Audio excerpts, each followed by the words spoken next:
Hello everyone, welcome back to the workshop and another Sunday video. First of all, I need to apologise that I didn't get any weekday videos out this week again. I'm so sorry guys.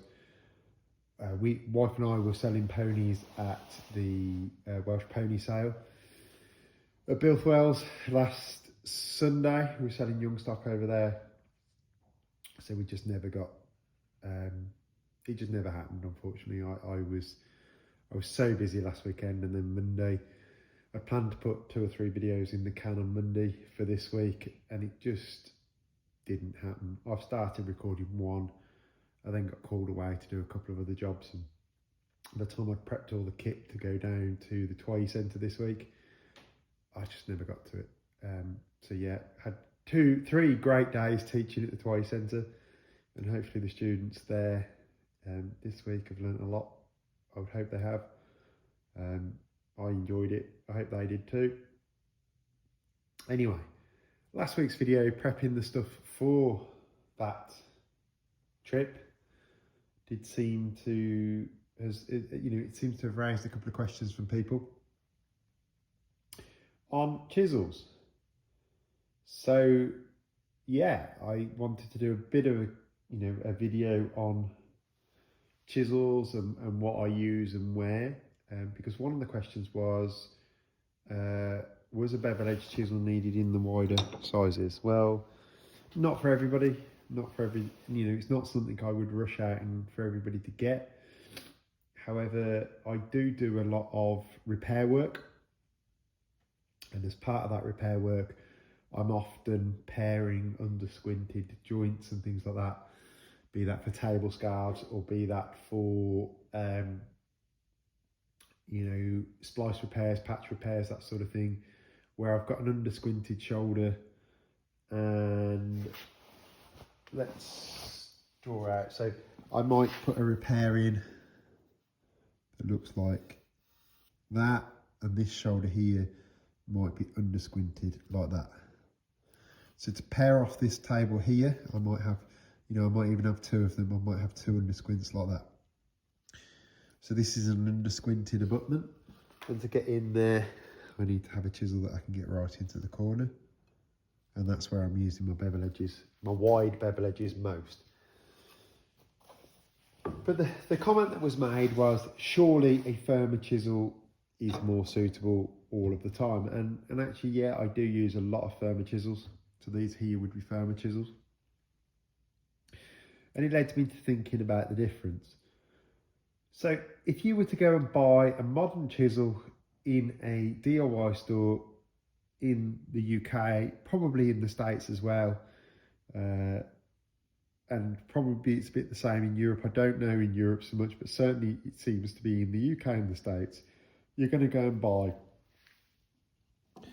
a chisel. They've all got more funky handles than this now, but you're going to go and buy a chisel. It's going to be a bevel edge chisel like this, okay? And probably this side grind is going to be a bit thicker, more akin to this Sorby here. Okay, so Robert Sorby called these gilt edge chisels. Okay, they're not bevel edge chisels, they are gilt edge chisels. So this to me is a hybridization of a true firmer chisel, which has no side grind, no bevel grind at all, and then an old-fashioned bevel edge chisel, which has a really fine side grind. Okay, and I think that's what's happened. They're machine grinding the sides of these, I think. They're holding them in jigs and they're machine grinding them. But they all seem to think we want firmer chisels. Now, a lot of these earlier firmer chisels like this braid were quite thin, because they were literally a little bit more than, only a fraction more than one of these bevel edge chisels. Really, right through and truthfully, those two would be the same or very similar. They would be very similar thicknesses, very similar tanks. Usually these firmer chisels are just ever so slightly thicker in this profile here, but it's not much. And obviously they don't then have this edge grind, which obviously makes that cheaper to produce. Obviously today, they seem to think we only want a bevel edge chisel. So if you wanted to go out and buy a cheap chisel now, it wouldn't be a firmer chisel. These are a bit more specialist now. They're a bit harder to find than these. And certainly by the time we get to this period, so these are the same maker, both made by Marples. Sadly, somebody sanded this handle for whatever reason. And you can see they are virtually the same in a lot of respects, and they are exactly the same thickness. Okay, but obviously by the time we get to this point, they're machine grinding them, and these aren't too bad. They're not overly thick on the edge. They're not thin either. They're a good, you know, these for conservation work are a good chisel. So yeah, agreed. I would prefer to use firmer chisels, but I would prefer to use a fine edged bevel edge chisel where I'm using a bevel edge chisel. And what the guy was saying was, unless you're doing dovetails, really is a bevel edge chisel needed. Well, no, it's not, except for the odd repair work. However, these sort of super fine bevel edge chisels are very difficult to come by. You would have to buy something like these lovely Ashley Isles ones to get a very fine bevel edge now. Because like I say, Sorby sell theirs, they actually sell them as what they call a gilt edge. And this is more akin to what all of the bevel edge chisels are like now. When they were being made in the UK still, so this is a Stanley, this one's an inch, and I think these are 5001s, no, 5002s these are. So that one's not too bad. It's not perfect, but it's not bad. And actually, the Mark 1 Ashley Isles chisels that I've got, the bevel edge chisels, they were actually, they are, so the Mark 1 Ashley Isles, although they've got the same handles on, and to all intents and purposes they look the same, they're actually not the same.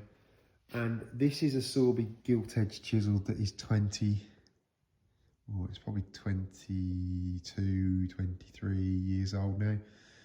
So I brought a set of 5 of these when I started my apprenticeship.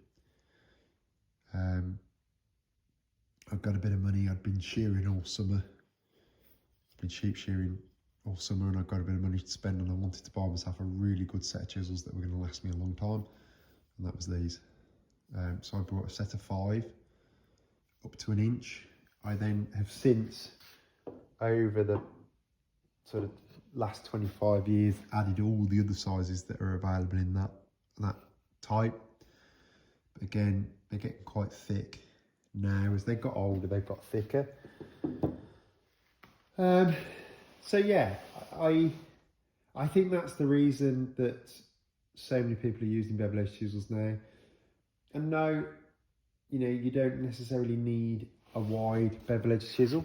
However, I do a lot of repair work with under squints and that sort of thing. So I am using wider bevel edge chisels all the time, and I'm trying to encourage students to use wider chisels for pairing work, because I find it easier to get a wider, flatter plane with a wider chisel. However, I wouldn't advocate cutting a mortise with any of these chisels, and I have cut mortises with these chisels, but I actually wouldn't advocate cutting a mortise, a true mortise, hand cutting a mortise with a bevel edge chisel either. But we're going to come on to that. So yeah, I've just picked up this Marple set. This is going to be one of my student teaching sets. So I do like firmer chisels, but they're very difficult to get firmer chisels with plastic handles these days. I'm looking to these older made in England ones because I want a better quality of chisel. Having seen and sharpened some Irwin ones this week that belonged to the centre I was teaching at, I wouldn't advocate going for modern run-of-the-mill chisels like the Irwins, like the Stanleys, because they were awful. I would be going to one of the better makers, and I really don't like the handles that Sorbia fit in now. I didn't mind this type, but I really don't like these real chunky handles with the, you know, the rubber grip and everything else. It just doesn't. As joinery chisels, they don't do it for me, and if they don't do it for me, I wouldn't expect my students to use them. So when I'm building these sets of tools, I'm trying to build a set of 5 carpentry and joinery tools for students to use on courses and things like that. I'm trying to build, as part of that, a set of tools that I would use myself. So the planes are all going to be mostly vintage wooden planes, except for the number 4s, because I've got quite a few, probably ranging from 50 to 80-year-old number 4s. I've got quite a few of those, so actually, you know, the smoothers I can produce, and I will tune those smoothing planes to be my style of, you know, up to my standard that I would be happy to use and work with. And the rest of the planes and the kits are going to be wooden planes anyway. So yeah, that's why I am picking up things like this, you know, sets like this. When tidy sets of chisels come up like this, I am buying them at the moment, because I rate these as chisels. I would be happy enough to use these in my everyday work, same as I would these made in England 5002s or whatever they are. I think the 5001s have got a black handle on. But my dad had a set of Stanleys like this that he used. He had a set of footprints as well. The footprints I've got of Dad's are completely worn out. They're only about that long. So for student use, they're not good enough. And to be honest, they were Dad's, so I want to keep my hand on them, you know, anyway. But actually, they're still good chisels. I still use them occasionally. I don't use them on site or anything now. I have done over the years, but yeah, they're getting a bit short for day-to-day use. So yeah. So I'm, you know, a set of these or a set of these, I'd happily enough pick up. I've got these. I've got some wooden hand. I've got 1 or 2 wooden handle footprints. This is a firmer, and they are lovely chisels. They really are lovely chisels, but they don't come up all that often, and they're getting to be more and more expensive when they do come up. So I'm generally not exactly looking for that type. So, as I said, I would cut a mortise at a push with a tool like this, but it wouldn't be my choice for cutting mortises. Okay, these are the Marples ones.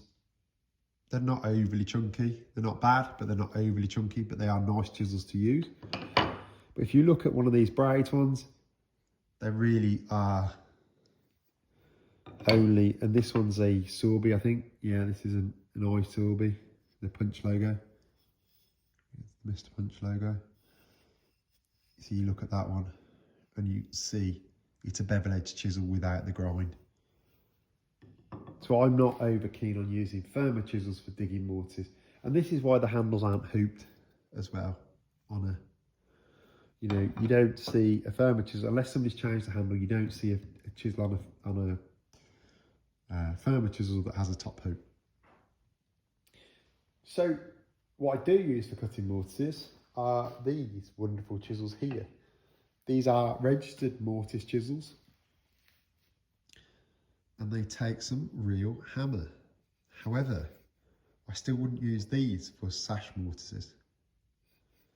I've got a couple that are wide enough, but actually these aren't even for sash mortises either, because they are thicker than You know, they are thicker than the firmer chisels, but they're not thick chisels. They're not chisels that are designed for heavy prying.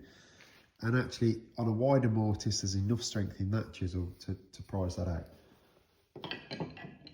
That one, that's a 5/8, so I use that for door locks. But I wouldn't use that to cut the mortise in a door, for a door style, for the tenons in a door. So for that sort of work, I use these type of chisels here, these very heavy chisels. These are all mortise, proper mortise chisels. So this is a sash mortise chisel, and you can see it's not very wide, but look how thick it is. This is literally a pry bar with a sharp end on. Now this one, you see it's hollow ground. That came to me hollow ground, and that needs rectifying, because that will break straight off.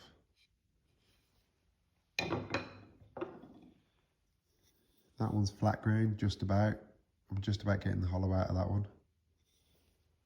But what I'm looking for is a rounded bevel like that. This is the sort of edge these chisels should have, because you use them and you roll them. You see how thin that chisel is, but how thick this is. This is a true mortise chisel. This is what's known as a pig sticker or a sash mortise chisel. And they are for digging mortise, but they are literally a sharpened pry bar, okay? You're chopping the waste, you're levering the waste out with that chisel. It's really hard work on the chisel. So these two are my dad's. I think these are Tyzac ones. Yeah, these are Tyzac ones. You see there it says Tyzac. And then it's got the lip toe, or whatever it is, trademark. Again, good thick chisels, real good thick chisels. This one is slightly hollow ground, because unfortunately he sharpened it on my tool mech. And you can tell he sharpened it on my tool mech because it's not bloody even. But yeah, these are real good mortise chisels.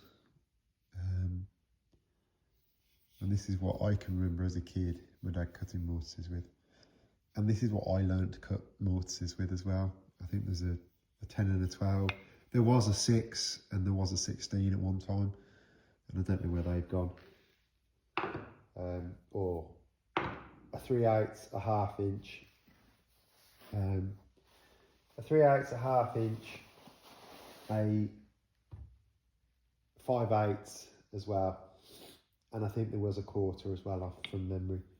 But you can see, for whatever somebody's put, I don't know whether it was Dad or whether he brought it, but that's got their sizes actually engraved on the face. That one's a 10, and that one says 13. So somebody's engraved them with millimetre sizes over the years. Those marks have been there as long as I can remember. So yeah, I've not got any new. Sorby still make a chisel very similar to this. I am just about to buy some for students to use in that sort of pattern. I'm just looking at that. I would have preferred their heavier duty version like this, but they don't do these anymore. So then I've got a few of these new registered mortise chisels. So again, this one is a Sorby. This one I bought at the same time as this one. So I bought a set of these, and then my bigger chisels with these. So I had an inch and a half, and a 2 inch. I've since lost the 1.5 inch Sorby. Don't know what I did with that. I've got this one, and I've got my 2 inch Sorby as well. But I actually dropped the 2 inch Sorby, and I cracked a big chunk out of this guy. I peeled the back off, so the back is not particularly nice on that chisel now. I have reground it, and I do use it for timber framing, but I brought this Ashley Isles as a replacement, and it's a nice little chisel. It holds its edge well, etc. However, what I don't like is it hasn't got a leather washer in here, and I'm sort of afraid to knock that off because I don't know if the tang's tapered or not. When I eventually break the handle on that, which is inevitable, you do sometimes, I will put a leather washer in before I put a new registered Mortice chisel handle back on. But yeah, this Sorby inch has had quite a bit of work over the years, but they do at least fit a washer, or they did at the time. The thing with the Sorby ones is these rings always come loose, so I started drilling mine with a very fine drill, and I just pinned mine on with a small pin. That one's a copper pin, because they do sit loose on the Sorbys for whatever reason. I've never known any other brand, that actually ours has never come loose. And this one is a replacement handle that I brought, and that's never come loose. But for whatever reason, the top rings on all these Sorby chisels, they do come loose after a time. These ones on these boxwood handles aren't quite so bad, but that one's not tight either. You can spin that round. That one doesn't jump up. Obviously this one had disappeared, and I've got others that have either dropped off or have split. I did go through a stage of super gluing them on when they would jump off, but then they split. I've just noticed that one is also split, look. So yeah, that's the only thing with these Robert Sorby chisels that lets them down, is these top rings either split, so they'll come off. And I mean, I could braze that, but it means fitting it back on. I suppose I could braze it and fit it back on while it's warm, I suppose. But yeah, it seems that they are either a bit small or a bit loose. Or, as I say, you then get this problem where they come loose, and like I say, that one's knocked on. Hopefully, it would stay tight. I was hoping at the time when I was using it. But you can see they get pushed down as well. Because they're loose, they get shoved down, because there's not enough sticking out the top of them, really. And it's a shame, it is a problem. It is a shame, but pretty much every other chisel, they stay tight. I don't know why it's a problem with the Sorbys. But yeah, I just wanted to have a quick run through of chisels and what I use and why. It's become evident after a couple of classes recently that I need to do some hand mortising videos. I think, yeah, there's a lot of misconceptions out there. I, for one, certainly wouldn't go digging mortises with bevel edge chisels. I know there are YouTube woodworkers who advocate it and do it. And if you want to do that with your chisels, that's absolutely fine. But don't expect to come into my workshop and do the same, or don't expect me to do the same. I just don't like it. I never have. And actually, interestingly, one of the 1/2 inch Irwin chisels this week has got bent digging mortises, and that was an Irwin 13mm Irwin bevel edge that they say has those split proof caps on because they're supposed to be suitable for that kind of work, and they're just not. They're just not. When you want to dig proper mortise, they're just not suitable. So yeah, I did mean to take a set of mortise chisels with me like these, but there was just only so much I could get into the boxes in the van, and I forgot to pick this box up with these in. So next time I know there's no mortise chisels there, I will take mortise chisels on the next course, which will be in December. So if any of you want to do a 3-day sash repair course, I don't know if there's spaces or not, but I will be at the Tway Centre. I also will be running either in January, very late January or early February. I'm going to be running one of my 5-day sash repair courses here at the workshop. It's fairly well booked up, and I think the course fee is going to be around £500. I'm in talks to possibly make it a 6-day course, but the first day being that we take some windows out on a site, We then bring them back to the workshop to repair. We have 4 days in the workshop sorting out, repairing, etc. And then we go back to the site on the 6th day and we refit those windows. But I need to discuss further details on that one. Hopefully that will happen. But definitely there is enough people, or there's enough now that the course is open. I just need to thrash out a couple of dates. There may only be 1 or possibly 2 spaces left on that course, however, for February. So if anybody is interested in that course, or anybody's interested in the much longer, my full sash restoration course, which is going to be, I'm sort of just writing the schedule for that now. I think that's probably going to be it's probably going to end up being a 14-day course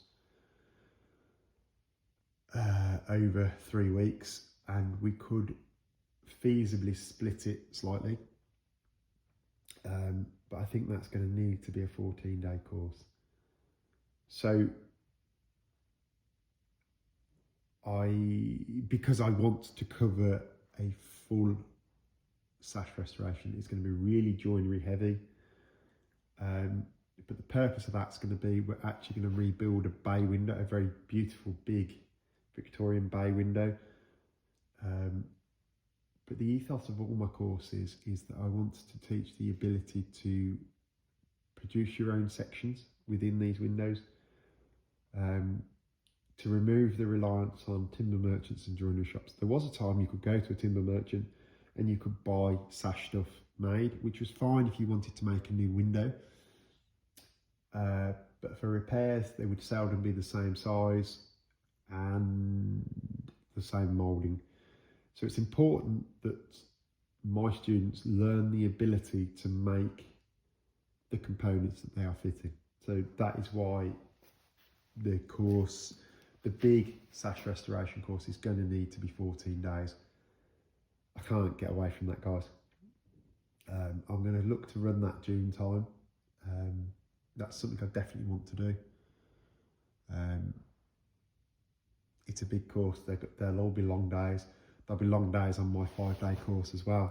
They will be 10-hour days, I'm afraid, because it is the only way I can get you all enough evidence and enough practice time at the bench is to run a longer course like that. I'm afraid I just cannot shorten the hours down anymore. You're having taught a 3-day course this week. It really is hard work to get enough experience through you all that I can leave you fairly self-sufficient afterwards.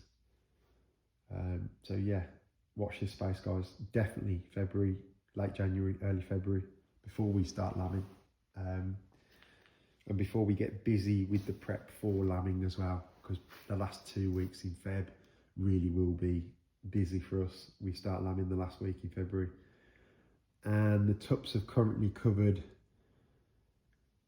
in the first 2 weeks, sorry, they covered the same number of sheep as we lambed last year. We've increased our flock considerably this year. We kept back all of the decent breeding ewe lambs, the pedigree ewe lambs last year. So we've increased our flock numbers considerably. We've only sent 3 ewes off farm this time that we lambed last year, but we've increased massively. We had 3 ewes that had mastitis, so we sent those off. So yeah, we are increasing the sheep numbers slowly, but not so slowly this year. So yes, we are going to be very busy in the first 2 weeks of lambing. So that's it. It will be definitely a January or February course. Late January, early February course. So yeah, watch this space, guys. If you want to come on that course, let me know. If you want to come on any other courses, let me know. I am going to do a week, or perhaps not a weekend course, but a 3-day course, like maybe a long weekend course in actually moulding profiles. So anyone who's been, for example, on the 3-day toy course, I'm going to do a 3-day window and door moulding course where I will teach you how to use moulding planes, etc., to actually make components for windows and doors, so that you can have the freedom to produce your own mouldings. You know, we'll get you set up, we'll show you how to use a sticking board, how I make a sticking board, how I would then go about making just standard sash stuff, how I would make meeting rails, how I would make door styles, how I would make a diminished door style for a what are often called a gunstock door, where you have a glazed panel in the top and you have solid panels at the bottom. And yeah, not so much, there won't be much jointing work in that course, but it will be very much a hands-on, right, we take square stock, we cut it like this, we plane it like this, and then we work, you know, and then we apply the mouldings and the rebates, etc. So also, if anybody's interested in that, I'll run that post-lambing. That'll be probably May. But if I've got enough, something like that, and I do need 5 students to make it viable. But if I can get 5 students together, I'll run a course. If I can get 10 students together, I'll run 2 courses. So yeah, do watch this space, guys, and let me know what you want to do going from there. So yeah, thank you all so much for watching. I will see you. I will definitely be about this week. So I'm actually recording this on Saturday. It'll come out to you on Sunday. But my plans for tomorrow, what I should have been doing tomorrow, have now been cancelled. So I am actually free all day on Sunday. Well, I'm not free. I've got to check sheep and whatever because wife's showing ponies, but I've got to check sheep and what have you. So I can actually have the afternoon in here in the workshop and make some decent videos for midweek. So anyway, thank you all so much for watching. If you could please like and subscribe and make sure you're following so you see the updates of the new videos, that would be amazing. It does feed this YouTube algorithm machine thing quite nicely. Same if you comment. And like I say, drop in the comments if you want to see any more on chisels, if you want to see any more on mortising. If you want to see a hand mortising video, let me know and I'll do one. Yeah, and anything else you want to see, guys, let me know. Thanks all so much for watching. Cheers, bye.